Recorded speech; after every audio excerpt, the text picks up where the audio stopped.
नमस्कार मित्रों, आपका स्वागत है हमारे YouTube चैनल में। अगर हमारे इस YouTube चैनल पे नए हैं तो कृपया चैनल को सब्सक्राइब करें और बेल आइकन अलाउ अवश्य करें ताकि नोटिफिकेशन आपके पास आ सके दोस्तों।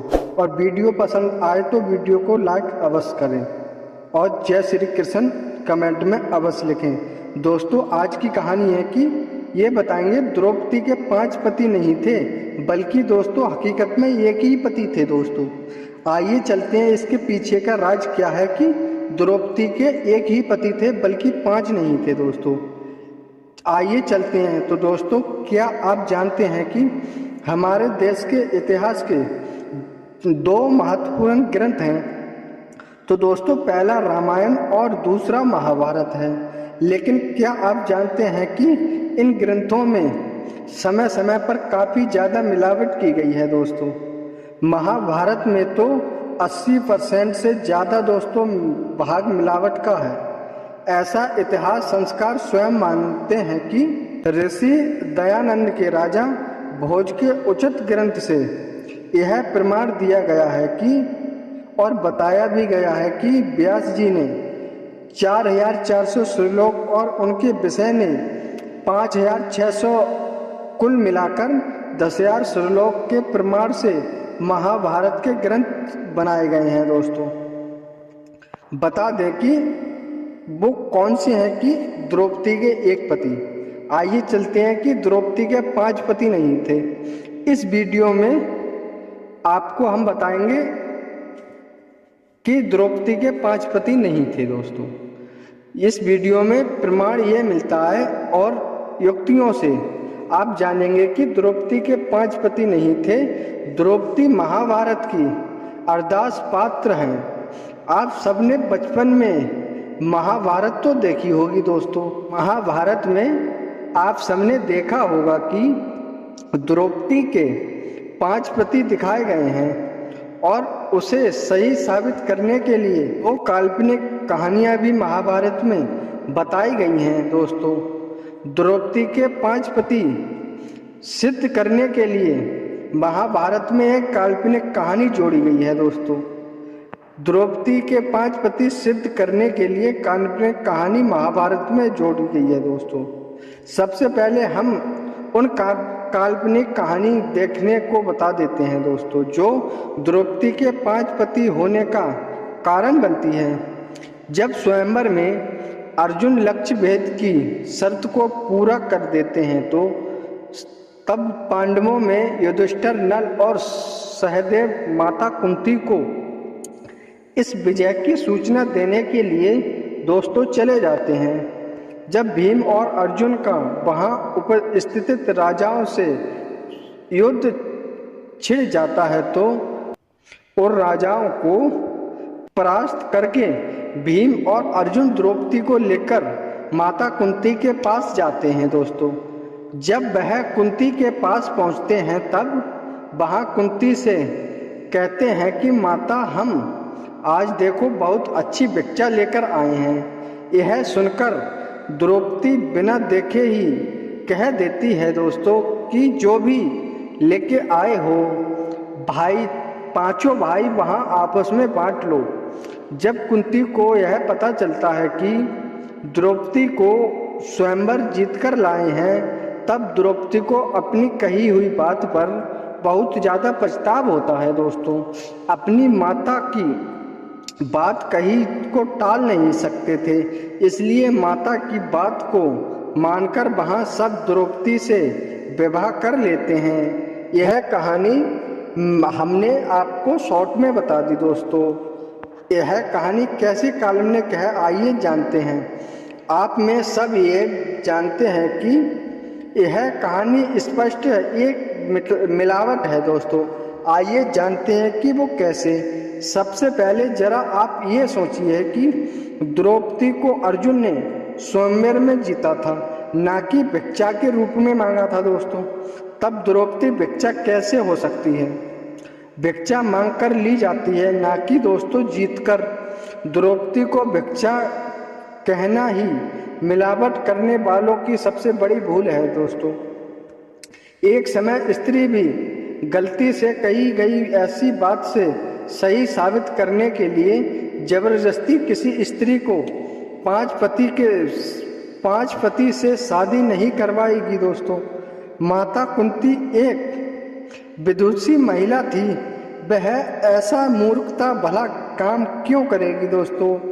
कोई भी स्त्री विवाह के बाद पति के घर जाती है। द्रौपदी का विवाह होना अभी बाकी था दोस्तों, लेकिन मिलावट करने वालों ने द्रौपदी को विवाह से पहले ही भीम से और अर्जुन के साथ रवाना कर दिया था दोस्तों, युद्ध के चक्कर से दोस्तों। माता कुंती ने भिक्षा को आपस में बांट लेने को कहा था या नहीं, आइए जानते हैं। इस काल्पनिक कहानी में सबसे ज़्यादा इस बात पर जोर दिया गया है कि माता कुंती ने आपस में बांट कर कह दिया तो बस माता की इस बात को टाला नहीं जा सकता दोस्तों, इसलिए इन सब ने द्रौपदी से शादी कर ली थी। यहाँ हम कुछ गंभीर सवाल उठाना चाहते हैं दोस्तों, आइए तो वो ध्यान से सुनिए आप। अगर माता की कही बात को मानना ही है तो उसे अर्थ में मानना चाहिए कि जिस अर्थ में माता ने यह बात कही वो कुंती ने भिक्षा में खाना समझकर सबको आपस में बांटने के लिए खाने को कहा था दोस्तों। यानी कुंती के भाव खाना बांटकर खाने के थे दोस्तों। ऐसा नहीं था कि कुंती की बात को सही सिद्ध करने के लिए द्रौपदी को खाना समझकर आपस में बांटकर खा लेना चाहिए था, ना कि सबसे पहले विवाह करना चाहिए था दोस्तों। विवाह के लिए आपस में बांटना कुंती की इस भावना नहीं थी दोस्तों। आइए चलते हैं। विवाह के लिए आपस में बांटना कुंती की भावना नहीं थी, बल्कि यह मिलावट करने वालों की भावना थी दोस्तों। कुंती पहले से जानती थी कि उनके पुत्र स्वयंवर में गए हैं। उनके 3 कारण थे। सबसे पहला कारण था कि महाभारत के अनुसार एक चक्रा नगरी में एक ही कुंती को एक ब्राह्मण से स्वयंवर में उनके पुत्र को जाने की सलाह दी थी दोस्तों, इसलिए वहाँ एक चक्र नगरी में स्वयंवर के लिए अन्य देश में आए थे। दूसरा कारण, जब पांडव स्वयंवर में गए थे तब कुंती पांडव की चिंता करती थी, कहीं धृतराष्ट्र पुत्रों को पांडवों को पहचान कर मार न डालें। यही कुंती को पहले ही पांडवों के स्वयंवर में जाने का पूरा पता था दोस्तों। तीसरा कारण था कि अर्जुन के द्वारा द्रौपदी को जीतने की युधिष्ठिर और नल और नकुल सदैव पहले ही कुंती के पास चले गए थे। भला कुंती को अर्जुन की विजय की सूचना नहीं देंगे दोस्तों।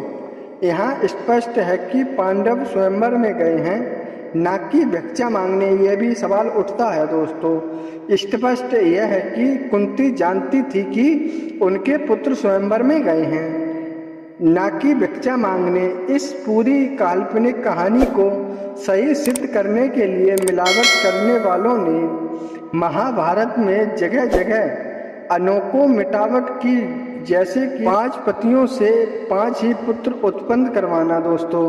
व्यास जी द्वारा द्रौपदी के 5 पतियों को पूर्व जन्म की घटनाओं से जोड़ना दोस्तों। ऐसा अनोखे मिलावट महाभारत में की गई है कि इस बारे में विस्तार से जानने के लिए आप फ्री PDF पुस्तक को पढ़ें, जिसमें विस्तार से इस पूरी मिलावट को पोल खोली गई है दोस्तों कि आखिर द्रौपदी का विवाह किससे हुआ था दोस्तों। ये भी सवाल उठता है। तो दोस्तों बता दें कि बात करते हैं कि द्रौपदी का विवाह किससे हुआ था दोस्तों। द्रौपदी को स्वयंवर में अर्जुन ने जीता था, लेकिन अर्जुन खुद महाभारत में कहते हैं कि बड़े भाई के विवाह रहते हुए छोटे भाई का विवाह कैसे हो सकता है। इसलिए युधिष्ठिर 5 पांडवों को सबसे पहले बड़े होने के कारण उनका विवाह द्रौपदी से किया जाए। तो दोस्तों द्रौपदी एक पति होने का प्रमाण मिला था दोस्तों। अब द्रौपदी का एक ही पति होने का क्या मस्तक प्रमाण हम देते हैं दोस्तों। द्रौपदी विराट नगरी में आज्ञावास के समय पांडव लोग राजा विराट के महल में रहते थे दोस्तों। चीचक नाम का एक व्यक्ति जो द्रौपदी पर आसक्त हो गया था दोस्तों, उसने द्रौपदी का अपहरण करने की कोशिश की थी और उसने अपमानित किया था दोस्तों। जब भीम को इस बात का पता चलता है तब भीम चीचक को मार डालते हैं। चीचक को मारते हुए भीम कहते हैं कि मेरे बड़े भाई की पत्नी को आप अपहरण करने वाले कीचक को आज ही मैं मार डालूंगा और मुझे मारकर ही शांति मिलेगी। यह श्रीलोक में सबसे बड़े भाई की पत्नी के लिए भृतृबोध्य का प्रयोग हुआ था दोस्तों।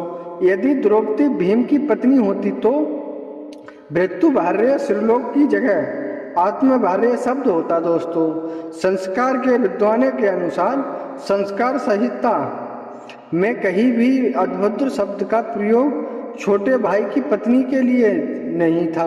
सबसे स्पष्ट यह है कि दोस्तों द्रौपदी का एक ही पति था और वह भीम का बड़ा भाई युधिष्ठिर ही था दोस्तों। जिस तरह आर्यन इन्वेजन थ्योरी का पूरा आधार आर्य शब्द के ब्रह्माक अर्थ पर टिका है दोस्तों, इसी तरह द्रौपदी के 5 पति की काल्पनिक कहानी भिक्षा शब्द पर टिकी है दोस्तों। जीत कर प्राप्त की गई है वस्तु कभी भिक्षा नहीं होती, इसलिए यह काल्पनिक कहानी की गई है दोस्तों। आशा करता हूं कि आपको दी गई जानकारी वीडियो के माध्यम से आपको अच्छी लगी होगी दोस्तों। तो अच्छी लगी हो तो वीडियो को एक लाइक तो बनता है, लाइक अवश्य करें और कमेंट में जय श्री कृष्ण अवश्य लिखें। और चैनल को, हमारे इस चैनल पे नए चैनल को सब्सक्राइब करना मत भूलिएगा दोस्तों। और उम्मीद करता हूँ आपको ये वीडियो अच्छी लगी होगी दोस्तों। गलती हो वो माफ़ करना दोस्तों। धन्यवाद, मिलते हैं अगली वीडियो में, तब के लिए जय श्री कृष्ण मित्रों।